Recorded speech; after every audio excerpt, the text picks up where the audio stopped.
ওই ক্যাপসিকামটাও একবারে ই করে কাটতে হবে। ক্যাপসিকামটা টাটকা না, করা দিল ক্যাপসিকামটা।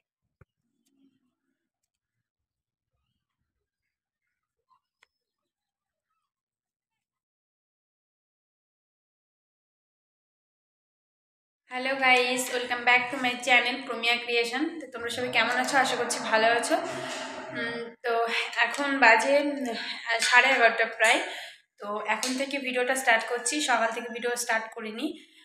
তো এইমাত্র মানে স্নান টান করে কটা কাপড় ছিল, তোমার দাদাভাই কটা জামা ছিল আর আমার কটা কাপড় ছিল, তো সেগুলো আমি কেচে মেলে দিলাম, যেহেতু একটু ভিজে গেছিলাম আর কি। তো সেই জন্য একবার স্নান করে নিলাম। তো স্নান করে উঠে এই যে নতুন শাড়ি পরেছি লাল আর হলুদে। তো কেমন লাগছে অবশ্যই জানিও। দাঁড়াও দূর থেকে একটু দেখিয়ে দিচ্ছি তোমাদের। আর আমি এখন ছাদে উঠেছি মাথাটা আঁচড়াতে। মাথাটা খুবই মানে ভালো লাগছে না, ঘৃণা লাগছে দেখতে। তো যাই হোক, তো পুরো ভিডিওটা তোমরা কন্টিনিউ করতে থাকো। আর সকালে খাওয়া দাওয়া সমস্ত কিছু আমাদের হয়ে গেছে।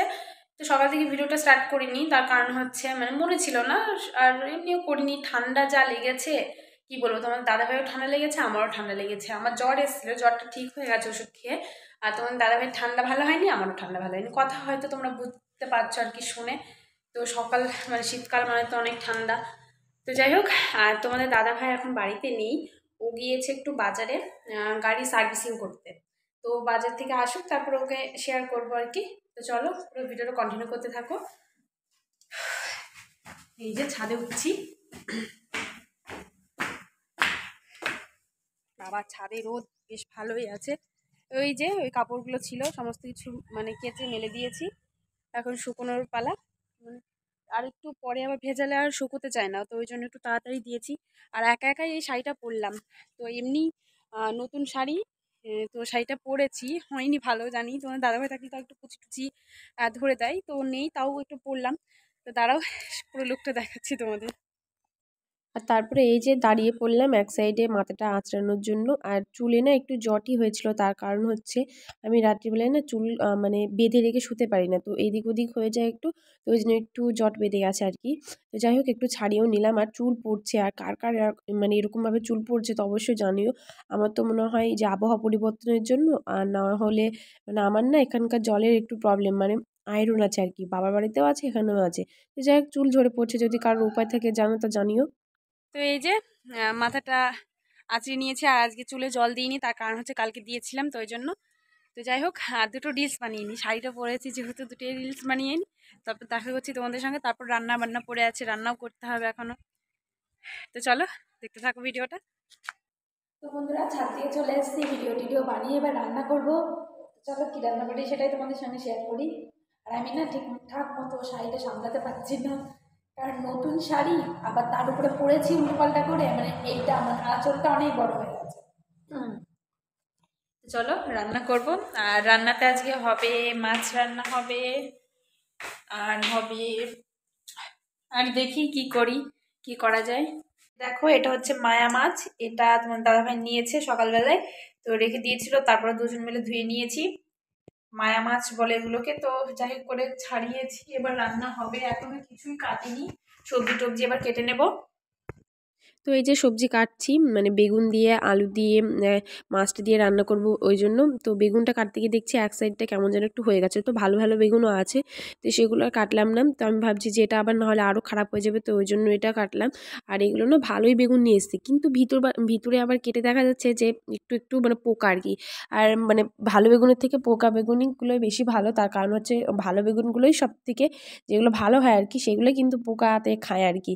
আর যেগুলো খারাপ বেগুন হয় আর কি, সেগুলো কিন্তু পোকায় খায় না। তো যাই হোক চলো। আর এখানে উচ্ছেটা আছে দেখছো, সেটা আমি কাটবো না, এমনি লঙ্কার ভিতরে ছিল, তো ওই জন্য সাইড করে রেখে দিলাম।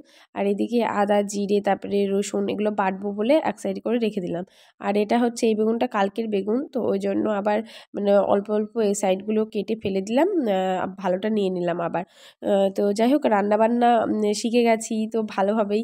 তো গিন্নি মতো রান্না করছি, আর বড়বাবু বলে গেল যে আলু দিয়ে বেগুন দিয়ে মাছটা রান্না করবা, মাছটা খাবো। তো যাই হোক ওই জন্য এরকম করেই রান্না করছি। আর এখনকার তো নতুন আলুর স্বাদটা একটু অন্যরকম, কিন্তু আমার ঠান্ডা লেগেছে, আমি কোনো কিছুরই স্বাদ বুঝতে পারছি না। তো চলো রান্নাটা চাপিয়ে দিই আগে। তো এই যে বন্ধুরা মানে তরকারি চাপিয়ে দিয়েছি, এটা বেগুন দিয়ে আলু দিয়ে আর ওই মাছটা দিয়ে মায়া মাছ, আর একটু মুগের ডাল রান্না করব। তো এটা হয়ে যাক, তারপরে আর এদিকে ভাত হচ্ছে। তো তারপর রান্নাবান্না কমপ্লিট হয়ে যাওয়ার পরে মানে আমি শাড়িটা চেঞ্জ করে ফেললাম, তার কারণ হচ্ছে আমি আর সামলাতে পারছিলাম না। তো এই যে সেটাই দেখাচ্ছি, তো ছাদের উপর বসেছিলাম, তো তারপর বর্মশে চলে এসছে, এই যে একটা ডাব নিয়ে এসছে। আমি তো ওকে বললি আমার দোমালাই খেতে খুবই ভালো লাগে, মানে ভিতরে একটু অল্প অল্প শাঁস থাকে সেইগুলো। তো ও নিয়ে চলে এসছে, তো চলো দেখা যাক। ও কেটেও দিচ্ছে, এবার জল খাবো। আর ও এসে না হুট করে বললো যে তোমার বাড়ি থেকে ফোন করেছিল, তোমার মা বাবা আসবে। তো আমার কাছে ফোন আছে, কিন্তু আমাকে ফোন করে বলেনি। মানে মানে আমার মা আর আব্বু ইয়েতে যাবে, ডাক্তারখানায় যাবে, তো ওই পাকে আসবে। তো তারপর আমি হট করে মাথায় হাত যে আমি কী রান্না করব, কী রান্না করব। তো ওকে বললাম চলো ঠিক আছে, সমস্ত কিছু তুমি আমাকে এনে দাও। ওই ভাত, সাদা ভাত আর ওই রকম তরকারি তো দেওয়া যায় না। তুমি কিছু এনে দাও, আমি রান্না করব। তো ও বললো ও বললো তো ঠিক আছে চলো, ডাবের রসটা আগে কেটে দিই, তো খেয়ে নাও, তারপরে দেখছি কী করা যায়। তো ওই যে ও দিচ্ছে, আর এই যে ডাবটা কাটতে গিয়ে মানে সমস্ত জলটা নিচে পড়ে গেল। তাও অনেকখানিটা জল হয়েছে। এই যে ১ গ্লাস মতো আমি খেলাম, আবার ছিল প্রায় মানে ১ গ্লাস হয়ে যাবে। তো তারপর বাকিটা ওকে দিলাম। ওকে খেয়ে নিতে বললাম আমি। আর ডাবটা না শীতকালে ডাবের রস অনেকটুকু আছে তো খাওয়া পানি, যায়, তাই না? কিন্তু কি বলতো ঘুমালে হবে তো? ঠান্ডা, ঠান্ডা বেশি মানে ঠান্ডা লাগে, কিন্তু ওটা গরমকালে খেয়ে নাও, দুপুরবেলায় ওটা একটু তুমি খেয়ে বেশি নাও, ভালো লাগে। ওটা তুমি খেয়ে নাও। তো যাই হোক, এই যে আমাকে দিচ্ছে আবার তুমি খাওয়ার খেয়ে নাও জন্য, এটা। তো আমি ওকে বারণই আমি করলাম দুমালাই যে খাবো। না আমি আর খাবো না, তুমি খেয়ে তুমিই নাও, এর খেয়ে মাঝখান নাও। দিয়ে কেটে ফেলো। তো এই যে তারপরে দুমালায় আছে, কেউ ভিতরটা চেক থাকে করবে, তো দুমালাই। দুমালায় থাকলে খাবো, আর না থাকলে খাবো না। তো তারপর ছাদ থেকে নেমে আবারও রান্নাঘরে চলে আসলাম সমস্ত কিছু গোছাতে। এদিকে দেখো মানে বাসমতি চালটা ভিজিয়ে রেখে দিলাম, এই যে ভেজাতে দিয়েছি। আর এদিকে বাদাম কিশমিশ সমস্ত কিছু রেডি করে রেখে দিলাম, মানে ঘরে আর কি যা সমস্ত ছিল। আর তোমাদের দাদাভাই ওদিকে গিয়েছে বাজার করতে, আর আমাকে মাংসটা এনে দিয়েছে, তো আমি মাংসটা এখন রান্না করছি। তো এই দেখো সমস্ত কিছু বাটা মশলা টশলা আমার সমস্ত কিছু দেওয়া এখনও হয়নি। আমি শুধুমাত্র এমনি পেঁয়াজ আর কাঁচা লঙ্কা দিয়ে মাংসটাকে নেড়ে নিচ্ছি। তো চলো দেখতে থাকো পুরো ভিডিওটা তোমরা। এদিকে তোমাদের দাদাভাই বাজার থেকে নিয়ে চলেও এসেছে সবজি টবজি সমস্ত কিছু। তো এই যে এগুলো কেটে নিচ্ছি। তোমরা হয়তো বুঝতেই পারছো কি রান্না হবে আজকে, মানে ফ্রাইড রাইস বানানো হবে। আর এই যে দেখো সমস্ত কিছু সবজি টবজি তোমাদের দাদাভাই এখন রেডি করছে, আর আমি এখন তোমাদের ক্যামেরার সাহায্যে দেখাচ্ছি। আর এদিকে তোমার দাদাভাই কাটতে লেগেও পড়েছে। বিনস, তারপরে গাজর, তারপরে মটরশুঁটি, তারপরে আর কি কি ছিল আমার অত একটু মনে নেই। আর ক্যাপসিকাম, গ্রিন ক্যাপসিকামটা এনেছিল, অন্য কোনো কিছু পাইনি। তো সেইগুলো সমস্ত কিছু আমরা দুজন মিলেই কেটে নিচ্ছি, আর আমি এদিকে রেখে দিচ্ছি আর ও কাটছে। তো চলো ও কাটতে থাকুক, সমস্ত কিছু সবজি টবজি রেডি করতে থাকুক।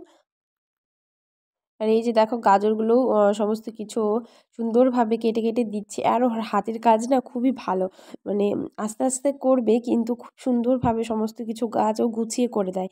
আর মানে এই শুধুমাত্র কাটাকুটোর ব্যাপারেই না, সমস্ত কিছু কাজে। আর আমার রান্নাঘরে তো আমাকে ঢুকতে দেখলে হয়, মানে সমস্ত কাজেও হেল্প করবে, ভাত করা থেকে শুরু করে মানে তরকারি নামানো পর্যন্ত সমস্ত কাজেও হেল্প করবে।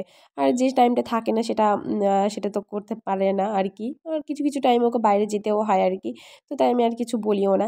তো যাই হোক, এই যে দেখো ক্যাপসিকামগুলোও কেটে কেটে দিচ্ছেন। আমি ওকে বলছি যে অত বড় বড় করে রাখলে হবে না, একটু ছোট ছোট করো। তো তারপর দেখো কুচি কুচিও করে দেবে আবার।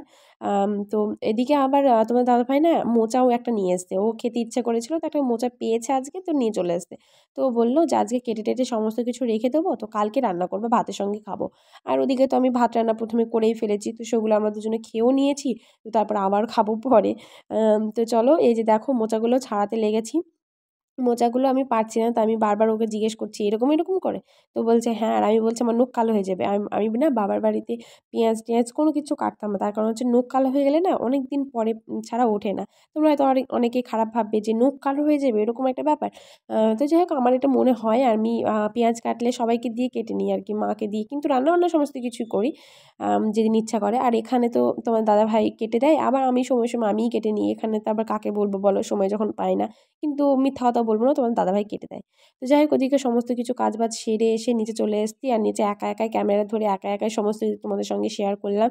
আর এদিকে ভাতটা তোমাদের দাদাভাই সমস্ত কিছু ঢেলে টেলে দিয়ে রেডি করে দিয়ে রেখে গেল, একটু কাজে গেল।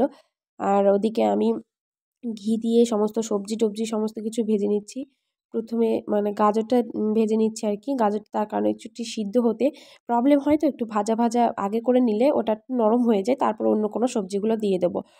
তো এইভাবে রান্না করলে একটু বেশি ভালো হয়। আর আমি না আজকে ফার্স্ট টাইম ফ্রাইড রাইস রান্না করছি, কেমন হবে আমি জানি না, কিন্তু মনে হচ্ছে আল্লাহর নাম করে করতে লেগেছি তো বেশ ভালোই হবে।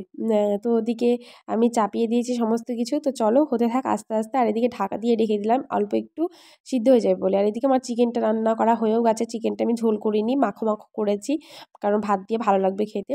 আর এদিকে এই যে দেখো সমস্ত কিছু ঘিয়ে সমস্ত কিছু ভেজে নিচ্ছে আস্তে আস্তে, একটু ব্রাউন ব্রাউন হয়ে যাবে তবেই ভালো লাগবে। আর মানে কেউ যদি থাকতো না ক্যামেরাটা যাকে ধরতে দিতাম তো ভালো হতো খুবই। আর আমি দেখাতেও পাচ্ছি না, তো তোমার দাদাভাইকে মাঝখানে আবার ফোন করে দেখলাম যে তুমি কোথায় আছো, একটু ক্যামেরাটা ধরে দিবা। বলছে আমার এখনও কাজ ছাড়া হয়নি গো, তুমি করো, আমি যতদূর যাবো গিয়ে মানে শেয়ার করবো। তো যাই হোক এদিকে আমার সব শেষের দিকে প্রায় আর কি, ভাতের সঙ্গে সমস্ত কিছু আমার মেশানো হয়েও গেছে। তো তারপরে এই যে খেতেও বসে পড়লাম সবাই মিলে, বেগুন বেগনির চপ আর পাঁপড় দিয়ে। আর মাদের না এখনও আসতে দেরি আছে, মারা বললো আমাদের লেট হবে তো তোরা খেয়ে নে, তো ওই জন্য আবার বসে পড়লাম খেতে। এদিকে বেগনির চপ করেছি, পাঁপড় ভেজেছি, আর স্যালাডটা খেয়ে নিয়েছে তোমার দাদাভাই আগেই, তাই দেখাতে পারিনি। আর এদিকে ফ্রাইড রাইস, তোমাদের দাদাভাই তো বলছে অপূর্ব